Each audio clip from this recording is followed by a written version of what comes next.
Hello students, good morning and welcome to Chemistry Zone. આજે તમારે ઈથરની બનાવટ આ ટોપિક પર ફોકસ કરવાનું છે. ઈથર કયો ક્રિયાશીલ સમૂહની આપણે વાત કરવા જઈ રહ્યા છીએ બાળકો? ઈથર. ઈથર ક્રિયાશીલ સમૂહ પહેલા ખબર છે કે નહીં તેના પર ધ્યાન આપો. ઈથર કેવો હોય, શું હોય ઈથર એટલે? બોલો. ઈથર ક્રિયાશીલ સમૂહ શું હોય? અનિરુદ્ધ? વચ્ચે ઓ આવે. ઓકે, વચ્ચે ઓ આવે તો બે બાજુ બે ક્રિયાશીલ સમૂહ હોય તો ઈથર માટે સામાન્ય સૂત્ર શું લખાય? R1 O R2. અહીંયા R1 અને R2 કંઈ પણ હોઈ શકે. R1 અને R2 સમાન પણ હોઈ શકે, અસમાન પણ હોઈ શકે. જેમ કે CH3 OCH3 તો R1 અને R2 સમાન થયા. CH3 ને શું કહેવાય? CH3 ને શું કહેવાય? મિથાઇલ. મિથાઇલ મિથાઇલ તો આ બાજુ મિથાઇલ, આ બાજુ મિથાઇલ. ઓકે, તો એને શું કહેવાય? ડાય મિથાઇલ ઈથર આવું કહેવાય ને. પણ આ એનું સામાન્ય નામ થાય. ડાય મિથાઇલ ઈથર કેવું નામ થાય?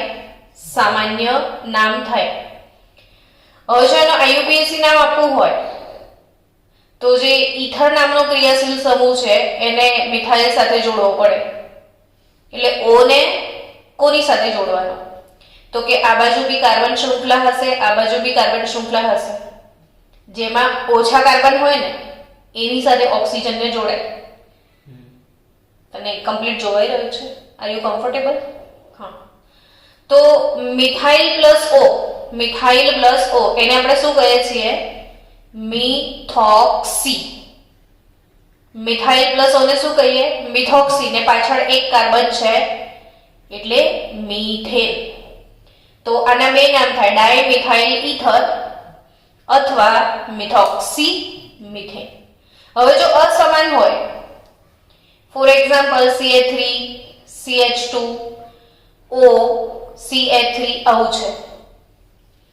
આ બંનેમાં ક્રિયાશીલ સમૂહ સમાન છે એટલે આ સમિત ઈથર કહેવાય. આ બંનેમાં ક્રિયાશીલ સમૂહ જુદા જુદા છે તો આ અસમિત ઈથર કહેવાય. તો સમિત કોને કહેવાય? બંને બાજુ ક્રિયાશીલ સમૂહ સરખા હોય તો આપણે એને શું કહીશું? સમિત ઈથર. ને બંને બાજુ ક્રિયાશીલ સમૂહ જુદા જુદા હોય તો શું કહીશું? અસમિત ઈથર. ઉપરવાળો સાદો ઈથર ને નીચે વાળો મિશ્ર ઈથર એવું પણ કહેવાય. તો આ સાદો ઈથર છે, આ મિશ્ર ઈથર છે. સમજી રહ્યા છો? હવે સવાલ એમ થાય કે ઓક્સિજન ને આ બાજુ લેવો કે આ બાજુ લેવો? તો આ બાજુ કેટલા કાર્બન છે? બે. આ બાજુ તો એક વાળા સાઈડ લેવાય. જ્યાં કાર્બન ઓછા હોય ને એની સાથે O ને લેવાનો. હવે આ એક કાર્બન વાળો છે એનું નામ શું? મિથાઇલ. ને એને ઓક્સિજન લગાડીએ તો મિથોક્સી. તો મિથોક્સી આવું થાય. એ પેલી બાજુ કેટલા કાર્બન છે? બે. તો ઇથેન આવું લખાય. હા કે ના? હા કે ના? હા. ઓકે, ચલો. તો આ સમિત ઈથર, આ કેવો ઈથર? સમિત ઈથર. હવે આ જે મેં બેન્ઝીનની રિંગ દોરી છે એના ઉપર OCH3 લખીએ તો આનું નામ શું બને? બોલો ચલો. હવે સમિત છે કે અસમિત એમ કહો પહેલા તો? અસમિત છે. નામ શું થશે? તો કે O ને તો આ બાજુ જ લેવો પડશે. આટલા પોર્શન ને શું કહીશું આપણે? મિથોક્સી. ને પેલો પોર્શન બેન્ઝીન. તો મિથોક્સી બેન્ઝીન, જેનું બીજું નામ છે એનિસોલ. શું નામ છે બીજું? એનિસોલ. અસમિત કે સમિત? અસમિત. હવે ક્લિયર થવા માંડ્યું? ચલો આગળ વધીએ. એ જ ફિનાઇલની રિંગ લઉં એના જોડે ઓ લગાવો ને અહીં ઇથાઇલ લગાવો. હવે જાતે નામ આપી શકશો ને? સમિત છે કે અસમિત? અસમિત. ઓકે, શું નામ થશે આનું? Ethoxy benzene. શું નામ થશે? Ethoxy benzene. અને યાદ રાખજો આને ફેનિટોલ કહેવાય. ઉપરવાળો એનિસોલ અને આ વાળો ફેનિટોલ. ઓકે, ચલો હજી એક લઈ લઈએ, થોડુંક નામકરણ પાકું થાય પછી જ આગળ વધીએ આપણે. CH2 double bond CH, CH double bond CH2. શાંતિથી જોઈને એમ કો સમિત છે કે અસમિત? સમિત છે. સમિત છે ને, બંને બાજુ સરખું. તો કોઈ પણ એક સાઈડ ઓક્સિજન લેવાય, કોઈ બી એક સાઈડ ઓક્સિજન ને લેવાય. અચ્છા, 2 કાર્બન છે તો આ ઇથેન નથી, ઇથીન છે. તો ઇથિનોક્સી કહેવાય ને, ઇથિનોક્સી. તમે આ ઇથિન ને ઓ લગાડો તો શું કહેવાય? ઇથિનોક્સી. ને પેલી બાજુ બી શું છે? ઇથિન. તો ઇથિનોક્સી, ઇથિન. મસ્ત નામ છે ને? ગમ્યો ને? બહુ મસ્ત છે. તમે લોકો આવો ને તો આજ ફરક પડે. આપણે પેલી થોડી કન્વર્સેશન થાય ને તો મને બી થોડી સ્પીડ ડાઉન થાય ને તમને બી મજા આવે ને અંદર મીટિંગમાં બેઠા છે એમને મજા આવે. થોડીક વાતો થાય. તમે સડન ક્લાસમાં ભણ્યા કરો ને તો ઊંઘી જાઓ, અને જ્યાં સુધી ક્લાસમાં થોડી કન્વર્સેશન ના થાય ત્યાં સુધી ના ટીચરને મજા આવે ના છોકરાને મજા આવે. એટલે જ બધા છોકરા ઓનલાઈન જે છે ને હેક થઈ ગયા છે. કમ્પ્લીટ કંટાળી ગયા છો ને ઓનલાઈન. અલગ તમે ઓનલાઈન બેઠા છો એમની તમારી શું કન્ડિશન છે? એ લોકો તો બોલતા જ નહીં, બિચારા સાયલેન્ટ છે. એનીવે, ચલો CH3 CH2 CH2 OCH double bond CH2. ધારો કે આવું છે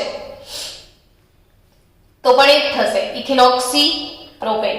શું થશે? ઇથિનોક્સી પ્રોપેન.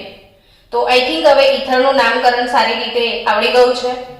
સમિત ઇથર કોને કહેવાય, અસમિત ઇથર કોને કહેવાય એ પણ ખ્યાલ આવી ગયો. સમિત કોને કહેવાય?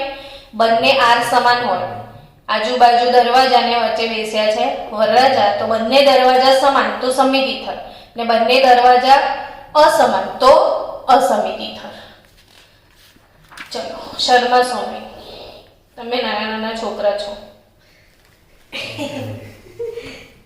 મયંકને એવું લાગે છે કે મોટો છોકરો થઈ ગયો છે. હે ને મયંક? એવું લાગે છે? હા પાડે છે. તમારી સામે બેઠે છે તોય પડે છે. ના ના, વાંધો નહીં. એને દેખાતું નથી ને પ્રોપર. હા, ત્યાં જતો રહે છે. કઈ બી નહીં, આવી જાય છે. ત્યાંથી મસ્ત જોવાશે. તું સરસ શાંતિથી બેસ. પગ અહીંયા મૂકી દે, ઠંડુ ના લાગે. ઓકે, સારું. ચલો બાળકો, અને આમાં જોતો રહેજે. કમ્પ્લીટ દેખાય છે ને? આ કમ્પ્લીટ છે, વિડીયો ચાલુ છે ને? હા, સારું. ચલો, આજે આપણે એક સરસ મજાનો ટોપિક ભણવા જઈ રહ્યા છીએ. દરેક બાળકો એમ 100% ધ્યાન આપજો અને મને ક્વેશ્ચન આન્સર આપજો. હું કઈ ને કઈ વચ્ચે ક્વેશ્ચન પૂછીશ તો એલર્ટ રહેજો, ઊંઘતા નહીં. શું ભણવા જઈ રહ્યા છીએ? ઈથરની બનાવટ. બોલો તો એકવાર જોરથી. શું ભણવાના છો આપણે? ઈથરની બનાવટ. તમે બોલશો ને તો બીજા છોકરા આપણા જાગી જશે. ને બીજા માટે સારું કામ કરવું ને એ સત્કર્મ કહેવાય ને. હા, પુણ્ય બોલે. જગાડી દઈએ આપણે તો શું મળે? પુણ્ય. પુણ્ય તો કમાવું જ જોઈએ. હા, ચલો આપણે પુણ્ય મેળવવાનું એક કામ કરીએ. ઈથરની બનાવટની મુખ્ય 2 પદ્ધતિઓ છે. એમાંની પહેલી પદ્ધતિ જે છે એ પદ્ધતિનું નામ છે આલ્કોહોલ નું નિર્જલીકરણ. શું નામ છે? આલ્કોહોલનું નિર્જલીકરણ. શબ્દમાં સ્વાદ છે. આ નિર્જલીકરણનો અર્થ શું નીકાળશો? જળ દૂર કરવાની પ્રક્રિયા થાય ને. હવે જો એક કોમન વાત શીખવાડું તમને કે આલ્કોહોલ લઈએ, CH3 CH2 OH. નામ બોલો. ઇથેનોલ. 2 કાર્બન વાળો આલ્કોહોલ છે. શું નામ થશે? ઇથેનોલ. હવે આ જે આલ્કોહોલનું નિર્જલીકરણ એટલે એનો જળ દૂર કરીએ ને આપણે, તો આ જે પ્રક્રિયા છે ને એ જનરલી વિલોપન પ્રક્રિયા કહેવાય. વિલોપન એટલે શું? કશુંક દૂર થવું. વિલોપન એટલે કશુંક દૂર થવું. હવે આ ક્રિયાશીલ સમૂહ જે છે એ જે કાર્બન સાથે જોડાયો હોય એ કયો કાર્બન? આલ્ફા. અને એનો પડોશી કાર્બન કયો? બીટા. સમજ્યા? તો હંમેશા આલ્ફા થી હેલો જાય ને બીટા થી હાઇડ્રો, તો એને ડીહાઇડ્રોહેલોજિનેશન એવું કહેતા હતા ને વિલોપન પ્રક્રિયામાં શીખ્યા હતા ને. આલ્ફા થી હેલો ને બીટા થી હાઇડ્રો. અહીંયા આલ્ફા થી OH ને બીટા થી શું જાય? H જાય. પાણી થઈ ગયું દૂર. તો સિમ્પલ, અહીંથી OH ગયો ને અહીંથી એક H જતો રહેશે, તો 2 H થઈ જશે. હા કે ના? હવે આ OH ગયો, અહીંથી H ગયો, તો અહીં દ્વિબંધ બની જાય, એક બંધ ઉમેરાશે, નહીં તો વેલેન્સી કમ્પ્લીટ નહીં થાય. તો CH2. એટલે એક શાંતિથી વિચારો, તો તમારી સામે આલ્કોહોલ હતો અને તમને આલ્કીન મળ્યો. શું હતું? શું મળ્યું? પ્રક્રિયા શું કરી તમે? નિર્જલીકરણ. તો આલ્કોહોલના નિર્જલીકરણથી તો શું મળે છે? આલ્કીન. અને આપણે શું બનાવવાની વાત કરી? ઇથર. કઈક અજીબ પ્રોસેસ થઈ. તો એ જ અજીબ પ્રોસેસ છે. આપણે શાંતિથી સમજીએ કે જો પ્રક્રિયા પરિસ્થિતિ બદલાય, શું બદલાય? પ્રક્રિયાની પરિસ્થિતિ, પ્રક્રિયાનો ઉદ્દીપક, તાપમાન આ બદલાય તો નિપજ અલગ અલગ આવે. તો આપણે એ જ સમજાવવાનું છે કે ઇથેનોલ લઈએ, ધ્યાન આપજો, ઇથેનોલ લઈએ. ઇથેનોલની પ્રક્રિયા સલ્ફ્યુરિક. હવે ક્યારે બી તમારે જળ દૂર કરવું હોય તો અહીંયા એવો પદાર્થ નાખવો જોઈએ કે જે જળને શોષી જાય. जो पानी का प्यासा है वो इसके पानी को पी जाएगा, तो इसका जड़ जल्दी से दूर हो जाएगा. हाँ કે ના? તો અહીંયા એવી વસ્તુ નાખવી પડે જે જલ્દીથી પાણીનું શું કરે? શોષણ. ને એ જે અહીંયા નાખવામાં આવે ને એને નિર્જલીકરણ કરતા કહેવાય. શું કહેવાય? નિર્જલીકરણ કરતા. તો આપણે નિર્જલીકરણ કરતા તરીકે વધુ સાંદ્ર સલ્ફ્યુરિક એસિડ નાખવાનું છે. શું નાખવાનું છે? વધુ સાંદ્ર સલ્ફ્યુરિક એસિડ. તો વધુ સાંદ્ર H2SO4, તાપમાન યાદ રાખજો 443. વધુ સાંદ્ર સલ્ફ્યુરિક એસિડ, તાપમાન કેટલું? 443. આવું જ બોલવાનું એટલે યાદ રહી જાય. 4 ટન. વધુ સાંદ્ર એટલે એસિડ વધારે નાખ્યો છે. શું વધારે નાખ્યો છે? એસિડ. તો વધારે એસિડ નાખીએ, સાંદ્ર સલ્ફ્યુરિક એસિડ લઈએ, તાપમાન કેટલું રાખીએ? 443 એટલે 443.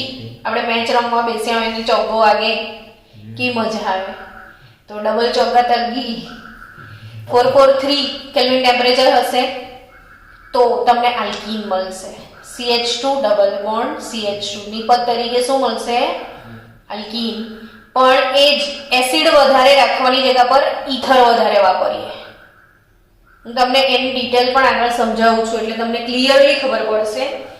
શું વધારે વાપરીએ? ઈથર.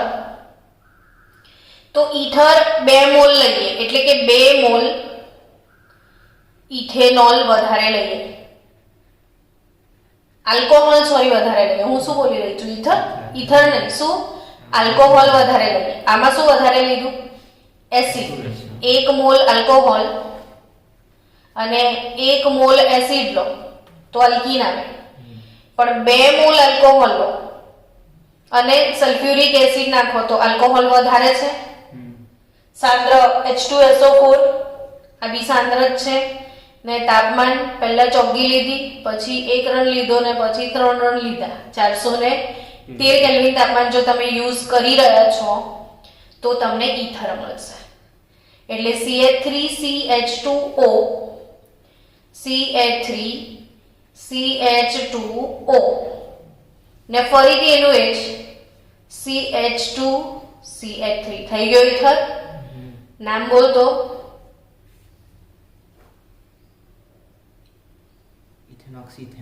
ઇથેનોક્સી નહીં, ઇથોક્સી ઇથેન. શું નામ થશે? Ethoxy ethane. Done. Ethoxy ethane.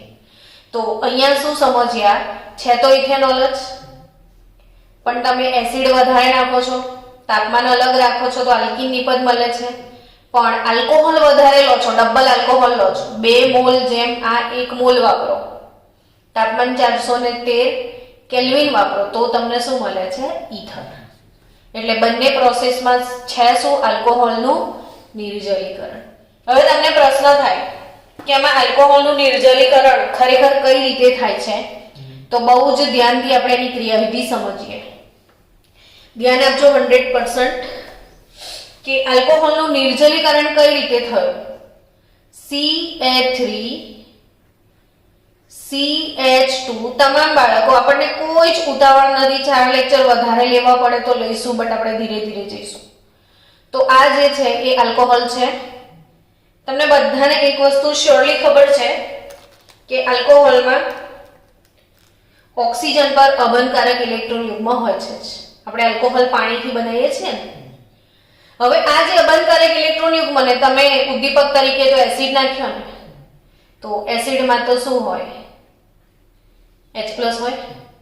Hello, H+ હોય. તો H+ એટલે એના પર ધન વીજભાર અને આ ઋણ લાડવા. તો ઓક્સિજન પોતાના 2 ઇલેક્ટ્રોન યુગ્મનું દાન કોને કરી દે? હાઇડ્રોજનને. એટલે શું થાય? CH3CH2O એની જોડે H તો છે જ, બીજો એક H આવી ગયો કે નહીં? આવાડો H અહીંયા આવ્યો ને, કોણે બોલાયો? તો કોની પાસે જાય? ઓક્સિજન પાસે. ઓક્સિજને કેવી રીતે બોલાયો? તો પોતાના 2 ઇલેક્ટ્રોનનું દાન કરીને બોલાયો. એટલે એના પર કયો વીજભાર આવે? જે ઇલેક્ટ્રોનનું દાન કરે એના પર કયો વીજભાર? ધન વીજભાર. હા, એક ચોટલી હશે ને, એક જ આપી છે ને. તો હવે પહેલા શું હતું? આ આલ્કોહોલ હતો. હવે આ શું બની ગયું ખબર છે? પ્રોટોનેટેડ આલ્કોહોલ. આલ્કોહોલમાં પ્રોટોન ઉમેરાયો. આપણે H+ ને શું કહીએ છીએ? પ્રોટોન. એટલે આ શું મળ્યું? પ્રોટોનેટેડ આલ્કોહોલ. પછી બીજું સ્ટેપ છે ને, કોઈ દિવસ બહુ મગજ નહીં દોડાવવાનું, આરામથી ખબર પડી જાય કે HOH એટલે પાણી નહીં. હા કે ના? તો હવે શું દૂર થશે? H2O. થયું જળ દૂર. એટલે આ પ્રક્રિયા કઈ કહેવાય? નિર્જલીકરણ. એટલે હવે HOH દૂર કરવાનું છે, પણ એ HOH દૂર કેવી રીતે થશે એ સમજીએ. તો કે આપણે કેટલા મોલ ઇથેનોલની ચર્ચા કરેલી? આ કેટલા મોલ છે? 1 જ મોલ. એટલે આ જ પ્રોસેસ અહીંયા હું ફરીથી લખું છું, હું પેજ બદલી નાખું છું. CH3CH2 ઓક્સિજન એની જોડે 2 હાઇડ્રોજન હતા, રાઈટ? પ્લસ વીજભાર હતો, 1 ઇલેક્ટ્રોન પેર પણ હતી. શું નામ છે આનું? પ્રોટોનેટેડ આલ્કોહોલ. ડન. હવે એની સાથે આલ્કોહોલનો બીજો અણુ પ્રક્રિયા કરશે. હા કે ના? કેટલા મોલ ઇથેનોલ લેવાના છે આપણે? 2 મોલ. તો આ આલ્કોહોલના ઓક્સિજન પર બી શું હશે? અબંધકારક ઇલેક્ટ્રોન યુગ્મ. હવે એક્ચ્યુઅલી કેવી રીતે પ્રોસેસ થશે?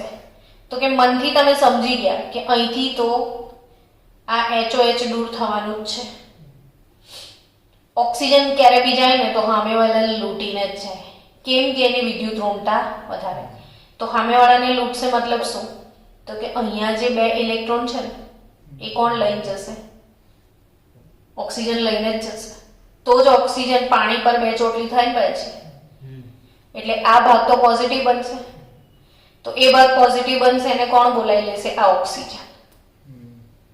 ખબર પડી કે નહીં? અહીંથી પાણી દૂર થવાનું છે, આ ઇલેક્ટ્રોનને લઈને જશે એટલે આ ભાગ પોઝિટિવ બનશે, તો એને કોણ બોલાવશે? આ ઓક્સિજન. એટલે આ ઓક્સિજન જે છે એ આને બોલાવી લેશે. તો શું થશે? જો CH3 CH2 આ ઓક્સિજને દાન કર્યું, એના પર હવે એક જ ચોટલી બતાવવાની મારે, પ્લસ વીજભાર, એનો પોતાનો H તો છે જ, અને આ કોણ આવી ગયું? CH2 CH3 ને દૂર કોણ થયું? પાણી. ને પાણી પર બે ચોટલી છે. હવે આ ઈથર તો મળ્યો, પણ એક પનોતી છે, એ પનોતી પ્રોટોન છે. એટલે આ કેવો ઈથર કહેવાય ખબર છે? પ્રોટોનેટેડ ઈથર. કેવો ઈથર કહેવાય? પ્રોટોનેટેડ ઈથર. અને હવે નેક્સ્ટ સ્ટેપમાં પ્રોટોન કાઢવો છે તો પાણી મદદ કરશે. આ પોતાના ઇલેક્ટ્રોન યુગ્મનું દાન કરીને ફરી H+ ને બોલાવી લેશે, તો શું છૂટું પડી જશે? CH3 CH2O CH2 CH3, અને આને ડાય ઇથાઇલ ઈથર એવું કહેવાય. તો ખરેખર તમે કઈ પ્રક્રિયા ભણ્યા જો સમજો કે 2 mall CH3 CH2OH 2 mall ethanol લીધો તો શું નાખ્યું તું? સાંદ્ર H2SO4, 413 કેલ્વિન ટેમ્પરેચર. તો તમને શું મળ્યું? CH3 CH2O CH2 CH3 ડાઇઇથાઇલ ether. સંમિત કે અસંમિત મળ્યો? સંમિત. તો આ જે પ્રક્રિયા છે એની એક બહુ મોટી મર્યાદા છે, અને એ મર્યાદા એટલે કે જે એની કમી જે છે એ જ છે કે આ જે પ્રક્રિયા છે એ પ્રક્રિયાથી ફક્ત સંમિત ઈથર જ બનાવી શકાય. શું કીધું મેં? આ પ્રક્રિયાથી ફક્ત તમે અસંમિત બનાવવું હોય ને તો ના બને. તો આ પ્રક્રિયાથી ફક્ત કેવો બનાવાય? સંમિત ઈથર જ. હવે હું તમને આ પ્રક્રિયાની રિયાલિટી ઇન્ડસ્ટ્રીમાં શું થાય છે એ સમજાવું. કે એ લોકો શું કરે, એક આવો નળાકાર હોય, એ નળાકારમાં આ તો હું આવો નળાકાર દોરું છું, પણ કેવી પ્રોસેસ હોય તમને સમજાવું છું. કે આમાં એ લોકો શું કરે, 1 મોલ ઇથેનોલ લઈ લે, 2 મોલ ના લે, કેટલા લે? 1 મોલ. અને 1 મોલ ઇથેનોલની સાથે એ લોકો 1 મોલ H2SO4 લઈ લે. તો 1 મોલ ઇથેનોલ સાથે 1 મોલ H2SO4 લે, એટલે આની અંદર પ્રક્રિયા થશે C2H5HSO4- ઇથાઇલ હાઇડ્રોજન સલ્ફેટ બનશે. હવે બની ગયા પછી બીજો મોલ કેવી રીતે નાખવાનો? તો સતત એક બાજુથી એ લોકો ઇથેનોલ ઉમેરે. આમાંથી એક મોટો નળાકાર લઈને પહેલા આ બે વસ્તુ મિક્સ કરી રાખે. શું મિક્સ કરી રાખે? 1 મોલ ઇથેનોલ જોડે, એટલે પ્રમાણ 1:1, એવું નહીં કે 1 મોલ 1 મોલ. ધારો કે આ 1000 મોલ લે તો આ પણ 1000 મોલ લઈ લે. બંનેનો પ્રમાણ કેવો? સરખો, 1:1 ના પ્રમાણમાં. એટલે ઢગલો બહુ બધું આ ભેગું થયેલું છે. હવે શું કરે, એક બાજુથી સતત શું ઉમેરે? ઇથેનોલ, અને બીજી બાજુથી સતત તરત જ ડાઇઇથાઇલ ઈથર નીકળે. હું શું કહું છું સમજ્યા તમે લોકો? મોટો વાસણો લઈ લેવાનો, મોટા વાસણમાં 1:1 ના પ્રમાણમાં ઇથેનોલ અને શું લઈ લેવાનો? એસિડ. અને પછી આ મધ્યસ્થી બની જાય, પછી એક સાઈડથી શું નાખે? ઇથેનોલ, ને બીજી સાઈડથી શું કાઢે? ઈથર. ને ચાલુ જ રહે, એક બાજુથી નાખતા જવાનું ને એક બાજુથી કાઢતા જવાનું. એટલે ખાસ યાદ રાખવાનું બાળકો કે આ જે પ્રક્રિયા છે ને એનું નામ છે સતત ઇથરીકરણ. આ પ્રક્રિયાનું શું નામ છે? સતત ઇથરીકરણ. તો તમને એવો બી પ્રશ્ન પૂછાય કે સતત ઇથરીકરણ સમજાવો. કેવો પ્રશ્ન પૂછાય? સતત ઇથરીકરણ સમજાવો. તો મેં તમને એ પણ સમજાવી દીધું, ઇથરનું નામકરણ સમજાવ્યું પહેલા તો. જો પછી શું શીખ્યા તમે? આલ્કોહોલનું નિર્જલીકરણ. પછી તમે શીખ્યા એની ક્રિયાવિધિ અને આખી પ્રક્રિયા. મર્યાદા શું છે એ તમને સમજાવ્યું કે આ પ્રક્રિયાનું નામ સતત ઇથરીકરણ છે. કેમ? તો એક બાજુથી સતત ઇથેનોલ ઉમેરવાનો, બીજી બાજુથી સતત ઇથર કાઢવાનો. અને આ પ્રક્રિયાની મર્યાદા છે કે ફક્ત સંમિત ઇથર જ બને, અસંમિત ઇથર આનાથી બનશે નહીં. હવે આગળ વધીએ. આગળ બીજી પ્રક્રિયા છે વિલિયમસન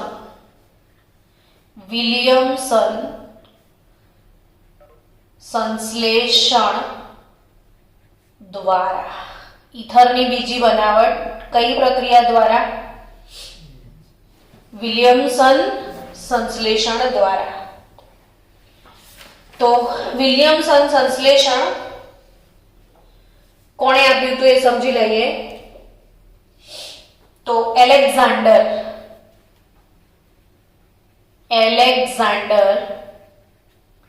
આપણે દેખાતી નથી બહુ, હે ને?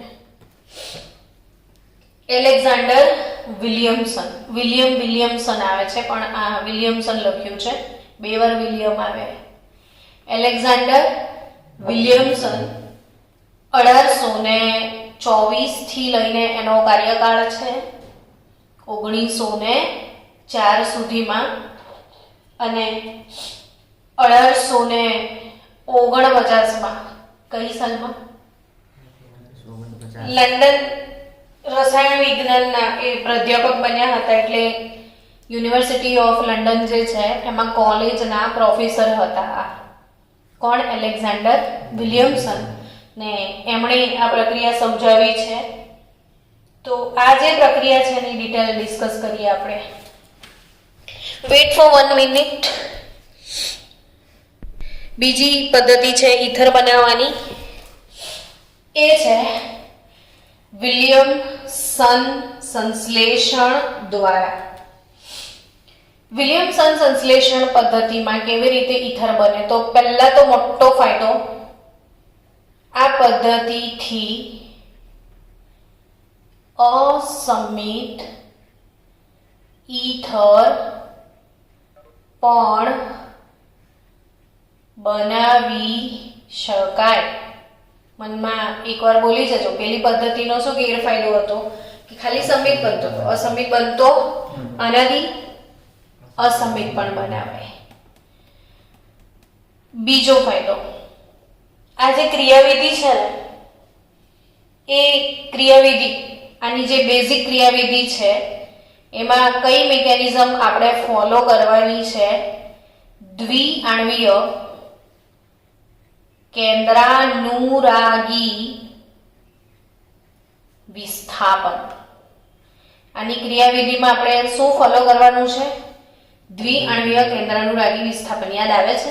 દ્વિઆણ્વીય કેન્દ્રાનુરાગી વિસ્થાપન એટલે શું? કાલે ટેસ્ટ આપ્યો હોય તો બોલો ચલો.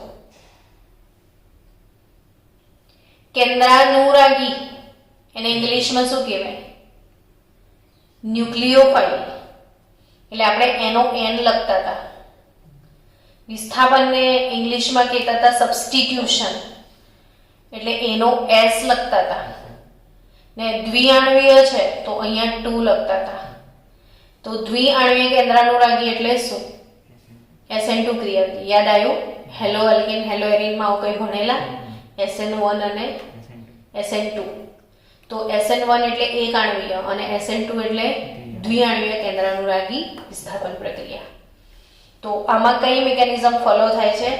દ્વિઆણ્વીય કેન્દ્રાનુરાગી વિસ્થાપન પ્રક્રિયા. અને તમે ભણ્યા હશો કે દ્વિઆણ્વીય કોની જોડે ફાસ્ટ થાય છે? તો દ્વિઆણ્વીય પ્રક્રિયા હંમેશા એની પ્રતિક્રિયાત્મકતાનો ક્રમ હતો 1 degree greater than 2 degree greater than 3 degree એટલે દ્વિઆણવીય પ્રક્રિયા કોની જોડે ફાસ્ટ થાય? 1 ડિગ્રી હેલોઆલ્કેન જોડે. કોની જોડે ફાસ્ટ થાય? 1 ડિગ્રી હેલોઆલ્કેન જોડે. એટલે આ પ્રક્રિયામાં આપણે જે પણ ક્રિયાશીલ સમૂહ લેવાનો છે એ હેલોઆલ્કેન લઈશું તો એ કેવો હોવો જોઈએ? 1 ડિગ્રી. તો એકચ્યુઅલી આ પ્રક્રિયા થાય છે કોની સાથે એ તો કહો. તો કે એસએન નામ આવ્યું ત્યાંથી જ ખબર પડી જાય કે હેલોઆલ્કેન તો હશે જ હશે. તો બીજું સામે શું હોય છે? તો કે સમજાવું તમને. ધારો કે મેં કોઈ આલ્કોહોલ લીધો CH3 CH2OH. નામ બોલો ભાઈ, નામ. આલ્કોહોલ તો ખરો પણ કયો? હા એટલે કયો આલ્કોહોલ છે? ઇથેનોલ. નિલેશભાઈ જાગો. શું છે આ? ઇથેનોલ. પીધું છે આ વાળું? આ પીવાય. કાલે જ ભણાવ્યું તો મેં આની બનાવટ. ખબર છે ને કાલનો ટોપિક શું હતો? મિથેનોલ અને ઇથેનોલની બનાવટ. ને કીધું તું કે આ પીવાય ને મિથેનોલ ના પીવાય. શું થાય પીવે તો? આંખો જતી રહે. એટલે ભણે છે ખરો, આંખો જતી રહે. તો ઇથેનોલ પીવાથી અંધાપો, મિથેનોલ પીવાથી અંધાપો આવે. ઇથેનોલ પીવાથી નિર્ણય શક્તિ અને વિચાર શક્તિ જતી રહે ને ચેતાતંત્ર નબળું પડે. તો ઇથેનોલ, હા દારૂ. દારૂડિયો દારૂ નથી પીતો પરંતુ દારૂડિયાને પી જાય છે, એવું એક સ્લોગન છે.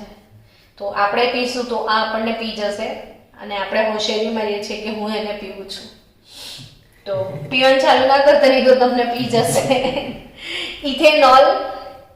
ઇથેનોલની પ્રક્રિયા સોડિયમ ધાતુ સાથે લેવાની હોય છે. તો સોડિયમ ધાતુ આ પણ ભણેલા છો તમે, આલ્કોહોલની ધાતુ સાથેની પ્રક્રિયા જેમાં OH બંધ તૂટે એટલે H દૂર થાય. તો CH3 CH2O Na બનશે ને આને શું કહેવાય? તો સોડિયમ ઇથોક્સાઇડ. શું કહેવાય? સોડિયમ ઇથોક્સાઇડ. ઇથોક્સી કહેવાય ને, તો ઇથોક્સાઇડ. ઇન શોર્ટ જનરલ રિએક્શન શીખવવું હવે તમને કે આ પ્રક્રિયામાં આલ્કોહોલ લેવામાં આવે છે. આલ્કોહોલની પ્રક્રિયા સોડિયમ ધાતુ સાથે કરવામાં આવે છે. એનાથી RONA બને છે અને H2 ગેસ છૂટો પડી જશે. આ પ્રક્રિયા શીખાયેલી છે અને પછી દાખલા બી શીખવાડેલા છે મેં. તો એકચ્યુઅલી બન્યું શું પણ આનું નામ શું? તો કે સોડિયમ આલ્કોક્સાઇડ. સોડિયમ આલ્કોક્સાઇડ બને અને આ સોડિયમ આલ્કોક્સાઇડની પ્રક્રિયા હેલોઆલ્કેન સાથે કરી દેવાની. કોના સાથે? હેલોઆલ્કેન સાથે. તો ઊંઘમાં ખબર પડે. ધારો કે Cl હોત તો Na અને Cl જતું રહેતું ને, તો NaX દૂર થાય તો સામે શું મળે? ROR એટલે ઈથર. હું અહીંયા R' લખી દઉં તો R' આ R' અહીં હતો એ અહીં આવી જશે. કેમ? તો કે તમે ભણ્યા હતા SN2 પ્રક્રિયામાં આખું નિપજનું ઇન્વર્ઝન થતું, આખું પ્રોડક્ટ બદલાઈ જતું હતું. તો આમાં આ જે R' હોય પછી ઊંધું મળે RO R' તમને મળશે. હવે સિમ્પલ વાત કરીએ તો સોડિયમ આલ્કોક્સાઇડમાં આ R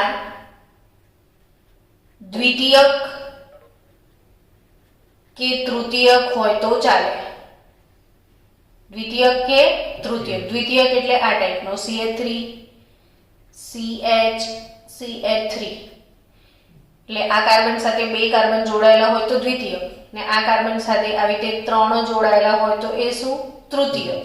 એટલે આ દ્વિતીયક હોય તૃતીયક હોય તો કંઈ પણ હોય તો ચાલે, પણ આ દ્વિતીયક કે તૃતીયક નહીં ચાલે. કેમ? તો કે પહેલા જ કીધું આમાં કઈ ક્રિયાવિધિ ફોલો થાય છે? હેલોઆલ્કેનની કેન્દ્રાનુરાગી વિસ્થાપન પ્રક્રિયા છે. ના હેલોઆલ્કેનની કઈ કેન્દ્રાનુરાગી વિસ્થાપન પ્રક્રિયા છે? SN2. ને SN2 હંમેશા કોની જોડે ફાસ્ટ થાય? 1 ડિગ્રી જોડે. એટલે હેલો આલ્કેન હંમેશા પ્રાથમિક જ લેવો પડે. આમાં હેલો આલ્કેન કયો લેવો પડે? પ્રાથમિક જ 1 ડિગ્રી જ લેવો પડે. પણ આ જે આલ્કોહોલ છે, આલ્કોક્સાઇડ, એ તૃતીયક કે દ્વિતીયક લઈ શકાય. હવે આ જે ઇથર છે, હજી થોડુંક વધારે ડિસ્કશન કરીએ આગળ. ઉદાહરણ લઈએ, જેમ કે તૃતીયક 3 ડિગ્રી આલ્કોહોલ લીધો હોય તમે, આ 3 ડિગ્રી આલ્કોહોલ છે, નામ આપશો કોઈ એનું? અને નામ શું થાય? તો કે તૃતીયક બ્યુટાઇલ. આટલો સમૂહ તૃતીયક બ્યુટાઇલ કહેવાય. તો આ તો આલ્કોહોલ જ છે. તો તૃતીયક બ્યુટાઇલ આલ્કોહોલ એવું કહીએ. અથવા IUPAC નામ લેવું હોય તો 1 2 ને કેટલા કાર્બન? 3. કયા નંબર પર ઓલ છે? બીજા નંબર પર. તો પ્રોપેન 2 ઓલ એવું કહેવાય. મેં અહીંયા વિડીયો ચાલુ કર્યો છે. ચાલુ છે. ઓકે, પ્રોપેન 2 ઓલ છે અને 2 નંબર પર મિથાઇલ છે. તો આખું નામ શું થશે? 2 મિથાઇલ પ્રોપેન 2 ઓલ. આ 3 ડિગ્રી આલ્કોહોલ છે. એની પ્રક્રિયા સોડિયમ ધાતુ સાથે કરી લઈએ તો HNA નો position change, CH3 CH3 CH3O O જોડે Na. તો આને શું કહીશું? સોડિયમ તૃતીયક બ્યુટોક્સાઇડ કહેવાય. સોડિયમ તૃતીયક બ્યુટોક્સાઇડ. હવે આ જે તૃતીયક આલ્કોક્સાઇડ છે, આની પ્રક્રિયા ધારો કે હું હેલો આલ્કેન સાથે લઉં CH3Br સાથે, તો આપણને ઇન્વર્ઝન મળશે. એટલે આ ભાગ આખો પાછળની સાઈડ લખવાનો. તો પહેલા આ લખવાનું, અહીંયાથી Na અને શું જતો રહેશે? Br. પછી અહીંયા મિથાઇલ નહીં જોડાણ. પહેલા શું લખશો તમે? મિથાઇલ. પછી આ ભાગ લખશો ઇથર. તો CH3 CH3 CH3 નિપજમાં ઇન્વર્ઝન મળે. જે આમ હોય કઈ બાજુ થઈ જાય? આમ. કેમ? તો કે કઈ ક્રિયાવિધિ ફોલો થાય છે? SN2. ને જે બાળકોએ હજી પણ SN1 SN2 ના મોડે કરી હોય તો સામે કાલે રવિવાર છે, તો શું કરાય? SN1 SN2 મોડે કરી લેવાય. અને વિડીયો તો છે જ તમારી જોડે. એટલે ધારો કે તમે મિસ કર્યું છે આગળનું, તો લેક્ચર જોઈ લેજો, વિડીયો લેક્ચર જોઈ લેજો, તૈયાર કરીને લખી દેજો. ચલો. હા, ઓકે, કઈ વાંધો નહીં. પણ હજી 5 મિનિટ આપો બાળકો, તો આ પૂરું થઈ જાય. એમ બીજું કંઈ નહીં. અડધી પ્રક્રિયા મૂકીને ક્યાં જઈએ આપણે? ચલો, આગળ ઇમ્પોર્ટન્ટ વાતો છે. 5 મિનિટની વાર છે, જોઈ લેજો કે પ્રાથમિક હેલો આલ્કેનનું થી જ ઇથરનું સંશ્લેષણ થાય. આમાં આ હેલો આલ્કેન પ્રાથમિક જ લેવો જોઈએ. પણ જો દ્વિતીયક કે તૃતીયક, જો દ્વિતીયક કે તૃતીયક હેલો આલ્કેન લેવામાં આવે તો ઇથર ના બને, વિલોપન પ્રક્રિયા થઈ જાય. વિસ્થાપનને બદલે કઈ પ્રક્રિયા થાય? વિલોપન પ્રક્રિયા થાય. ને વિલોપન પ્રક્રિયા થાય તો નિપજ તરીકે આલ્કીન મળી જશે. શું મળશે? આલ્કીન. હમણાં જ આલ્કોહોલમાં આપણે શીખ્યા ને, વિલોપન થાય તો શું મળે? આલ્કીન. પણ ક્યારે આવું ઘટના બને? જો તમે ભૂલથી હેલો આલ્કેન દ્વિતીયક કે તૃતીયક લઈ લો તો. હેલો આલ્કેન તો હંમેશામાં પ્રાથમિક જ લેવો પડે. અહીં જે બદલવું એ બદલાય, અહીંયા ના બદલાય. તો આ એક ઇમ્પોર્ટન્ટ વાત છે. અને બીજી અગત્યની બનાવટ શીખી લેજો. વિલિયમસન સંશ્લેષણ દ્વારા બેન્ઝીન રિંગ પર OH હોય તો આને શું કહેશો? ફિનોલ. ફિનોલની સોડિયમ સાથે પ્રક્રિયા કરશો એટલે સોડિયમ ફિનોક્સાઇડ મળી જશે. શું મળશે? Sodium phenoxide. ચલો ને પ્રક્રિયા લખી દઈએ. ફિનોલ જે છે એની પ્રક્રિયા સોડિયમ ધાતુ કરતાં વધારે સારી NaOH સાથે થાય છે. તો OH અને H પાણી દૂર થયું, શું મળશે? Sodium phenoxide. અગત્યના બે પરિવર્તનો છે, યાદ રાખજો આ. ને સોડિયમ ફિનોક્સાઇડની પ્રક્રિયા સોડિયમ આયોડાઇડ સાથે કરી દેવાની. સોરી, આપણે સોડિયમ આયોડાઇડ નહીં લેવાનું, કોઈ ક્રિયાશીલ સમૂહ જોયો છે ને, Ca3I લઈ લો. તો Na અને I દૂર થઈ જશે, શું મળશે તમને? તો રિંગ પ્લસ O તો છે જ, Na ગયું, OCH3. હમણાં જ આનું નામ શીખવાડ્યું બનાવતા પહેલા જ. આ શું છે? એનિસોલ, મિથોક્સીબેન્ઝીન.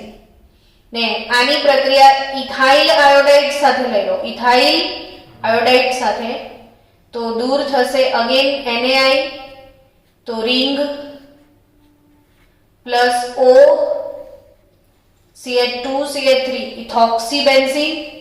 શું બન્યું? ઇથોક્સીબેન્ઝીન. અને એને શું કહીશું? ફેનિટોલ. શું કહીશું? તો આ બન્યું એનિસોલ અને આ બન્યું ફેનિટોલ. તો ફિનોલ, સોડિયમ ફિનોક્સાઇડ, એમાંથી શું બનશે? એનિસોલ અને ફેનિટોલ. તો આ એક બહુ જ ઇમ્પોર્ટન્ટ આપણે બે રીતો આજે પૂરી કરી. કઈ બે રીતો ભણ્યા તમે? ઇથરનું સંશ્લેષણ, એમાં પહેલી આલ્કોહોલનું નિર્જલીકરણ અને બીજી વિલિયમસન સંશ્લેષણ. તો બુઢા માણસથી ઊભું નહીં થવાતું.